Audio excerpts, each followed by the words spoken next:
خلیل اللہ یعنی اللہ کا دوست، یہ وہ بلند مقام ہے جو اللہ تعالیٰ نے حضرت ابراہیم علیہ السلام کو عطا فرمایا۔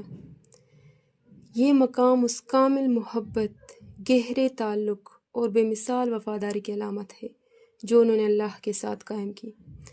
قرآن میں مختلف مقامات پر ان تمام سخت آزمائشوں کی تفصیل بیان ہوئی ہے جن سے گزر کر ابراہیم علیہ السلام نے اپنے آپ کو اس بات کا اہل ثابت کر لیا تھا کہ انہیں بنی نوح انسان کا امام اور رہنما بنایا جائے۔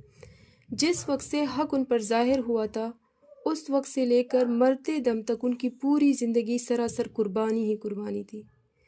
دنیا میں جتنی چیزیں ایسی ہیں جن سے انسان محبت کرتا ہے، ان میں سے کوئی چیز ایسی نہیں تھی جس کو حضرت ابراہیم علیہ السلام نے حق کی خاطر قربان نہ کیا ہو۔ اور دنیا میں جتنے خطرات ایسے ہیں جن سے آدمی ڈرتا ہے، ان میں سے کوئی خطرہ ایسا نہیں تھا جسے انہوں نے حق کی راہ میں نہ جھیلا ہو۔ اور پھر اللہ تعالیٰ نے اتنی نعمتیں عطا فرمائی، اتنا بہترین مقام عطا فرمایا کہ ان کے لیے قرآن میں کئی بار ذکر آتا ہے۔ اللہ تعالیٰ ہم سب سے راضی ہو اور ہمیں اپنی محبت عطا فرمائے اور اپنے راستے پر چلنے کی توفیق بھی۔